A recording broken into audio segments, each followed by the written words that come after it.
Whilst the Waldensians lived on the Italian side of the Alps, a group with similar faith lived on the French side, stretching across southern France from the Alps in the east to the Pyrenees in the west. They had the Bible in their own language, and they were a freedom-loving, industrious, and prosperous people. They were known as the Albigenzians, and like other groups scattered around Europe, they remained true to God's word and resisted attempts to come under the banner of Rome. Some historians note that had this movement been allowed to grow unhindered, that the Reformation would have started in the 13th century and not the 16th, and the base of it would have been in southern France and not Germany. In the early 13th century, Pope Innocent III was reigning, though he was anything but innocent. He surveyed the landscape of Europe at the time and determined that these groups, however small, needed to be exterminated in order to preserve the church. He issued an edict that authorized the killing of all such believers. A crusade was launched that became immensely popular with the warriors from northern France, as they no longer had to travel all the way to Palestine, but right here in their own country they could attain all the same benefits. They were told that by killing they would wash away their sins, that they were entitled to the property of those whom they killed, and that when they died they would immediately go to heaven. All of this was promised in return for just 40 days of service. One can only imagine the type of people who made up the armies that came down here to southern France. Year after year, from 1209 to 1229, for 20 years, this crusade was waged against the Albigensians by Pope Innocent III.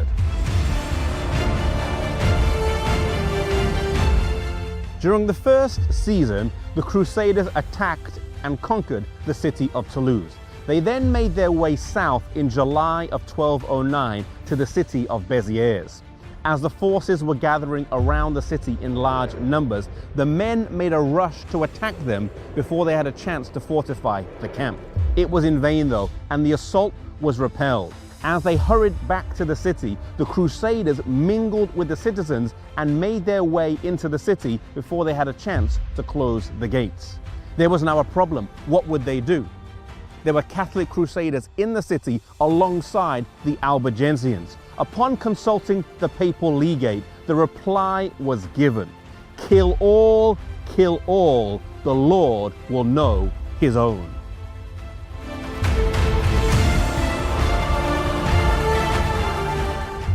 History records that blood flowed like water as everyone in the city was brutally murdered. No one was spared.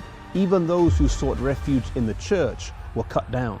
The population of the city at the time was around 15,000, but on that fateful day, historians estimate that around 60,000 people were here, as people from the neighboring villages and towns had come here seeking refuge. After the killing, before they left, they set fire to the city, burning everything to the ground. Not one house was left standing. Not one person was left alive. Other towns and cities in the area would fall as well, suffering the same gruesome fate. Even though they were not a race of people, but rather a group who shared the same faith, the destruction and systematic killing has been compared in some circles to genocide. The prestige of the papacy suffered greatly during this time as news of the slaughter spread throughout Europe. The Albigensians were not totally wiped out though, and small pockets of them did remain over the centuries. Perhaps most tragic was how the propagators linked divine salvation with murder, a dangerous combination then and still today. We should never allow religious extremism to take away freedom of worship. We must never impose our beliefs on others, nor allow others to impose their beliefs on us. No matter how true one thinks they are, no one has the right to force their beliefs on anyone else. One thing that God has given to us is the freedom of choice. the freedom to love God in return for the love that He has given to us. May we be gracious in how we share our faith and our beliefs, giving other people the room to make their own decisions as they are led individually.